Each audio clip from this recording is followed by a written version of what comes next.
Olá, meu nome é Luana e eu vim apresentar o tema Início da Colonização no Brasil com a minha amiga Ellie. Eu vou falar sobre os tópicos Chegada dos Portugueses, Período Pré-Colonial, Capitanias Hereditárias e o Governo Geral. Chegada dos Portugueses. Cronologicamente, se considera que a colonização do Brasil iniciou em 1500, quando a expedição de Pedro Álvares Cabral avistou o Monte Cabral. A expedição chegou no Brasil no dia 22 de abril de 1500. E foi consequência de grandes navegações e explorações feitas por Portugal ao longo do século XV. A expedição de Cabral tinha duas missões quando saiu de Lisboa: verificar as possibilidades na América e comercializar nas Índias. Em terras brasileiras, os portugueses ficaram até dia 2 de maio, quando saíram para as Índias. Período pré-colonial.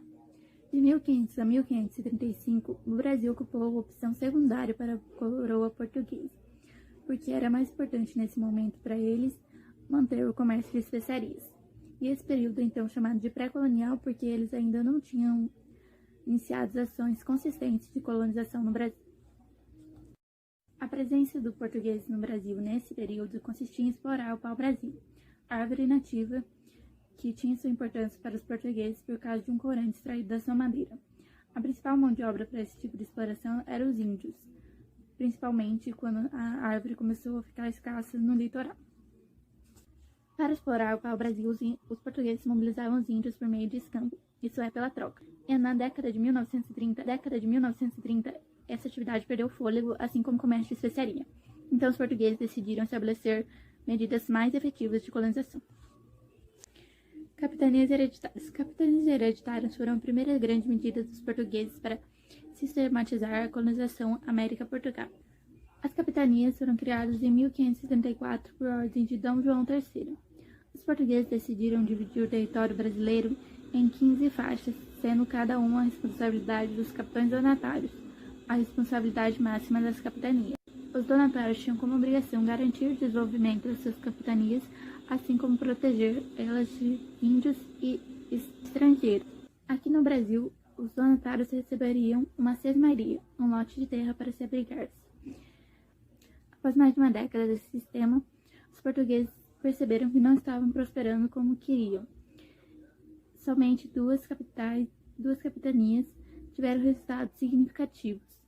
Em 1548, Portugal decidiu centralizar a administração da colônia, e para isso foi criado por Dom João III o Governo Geral. Continuaram existindo algumas colônias e outras foram retomadas pela coroa. Ainda assim, agora os donatários deveriam responder Essa nova autoridade ficou conhecida como Governador-Geral. O Governador-Geral também contava com um grupo de burocratas que auxiliavam na administração da colônia. Tomé de Souza, o primeiro governador-geral, chegou no Brasil em 1549 e durante sua gestão foi iniciada a construção da primeira capital do Brasil, Salvador. Com ele vieram os primeiros jesuítas para o Brasil e sua missão era catequizar a população indígena. Olá a todos, eu sou a Ellen Giovana Fukushima Galeano, do Instituto Federal de Ensino Médio, e eu falo sobre colonização do Brasil e vou começar com a economia do Brasil. A economia do Brasil foi dividida em 3 grandes partes, onde foi o pau-brasil, a cana-de-açúcar e o ouro.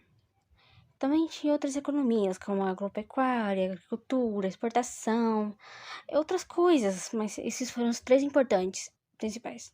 O pau-brasil foi onde eles extraíam a madeira e dentro dela tinha uma coloração avermelhada, uma cor diferente. E a partir dessas cores eles usavam para fazer o vestido, coloral, essas coisas da cor das coisas. O ouro era comercializado para fazer vestimentas, brincos, anéis, entre as coisas. A cana-de-açúcar, ela foi uma grande parte onde ela impulsionou o Brasil para uma nova forma de economia, já que o ouro estava se desgastando e o pau-brasil também. Então, isso foi uma alavanca para o Brasil sair em frente na economia, né? E aí, vamos começar com a escravidão também. Agora vamos para a escravidão. A escravidão foi um termo onde os indígenas, os nativos, foram escravizados e forçados a trabalhar de forma muito cruel, de umas formas muito cruéis. Eles eram violentados, eles eram de tudo. Eles eram humilhados, estraçalhados, eles trabalhavam aos extremos e eram cruelmente violentados. Quando começou a se esgotar os indígenas, muitas vezes eles fugiam, então eles começaram importar negros africanos de Lisboa a Brasil, para que eles trabalhassem na produção de cana e nos outros trabalhos pesados. E com isso, depois de muito tempo, quase 3 séculos depois, acabou assinando um termo de uma lei em que proibia trazer escravos e escravizar pessoas. Mas não foi tão bem assim, só muito depois de 3 séculos que eles terminaram com isso, né? E por isso acabou com muitos negros vindo para cá no Brasil, né? E os bandeirantes, também tem, antes de eu ir para outro ponto, era que os bandeirantes eram contratados para ir atrás de indígenas e negros que fugiam dos trabalhos, em que muitas vezes eles eram caçados cruelmente para voltar aos trabalhos violentos que eles eram obrigados a fazer, né? Mas com isso, grandes indígenas que formaram o Quilombo dos Palmeiras, um lugar escondido que ninguém tinha acesso, além dos indígenas, para eles se protegerem, e com isso eles conseguiram salvar suas vidas.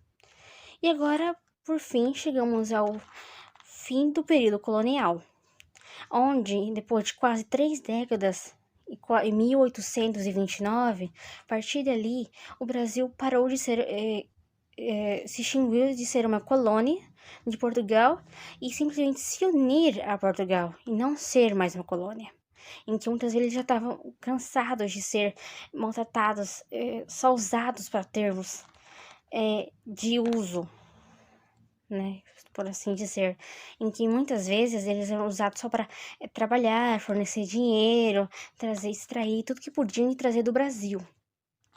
Só que depois da formação depois da lei em que eles deixaram de ser uma colônia, o Portugal queria recolonizar o Brasil para que eles continuassem sendo uma colônia e continuar obtendo suas riquezas, que o Brasil era uma enorme, grande riquezas. Mas depois do dia da independência do Brasil, eles conseguiram. E a partir de hoje somos independentes, né? E como podemos saber que muitas das feições sociais, políticas, culturais são fruto desse longo período colonial em que eles geraram nisso. E, enfim, essa foi a minha apresentação, espero que gostem. Eu fiz muito na pressa, mas tudo bem. Terminaram com isso.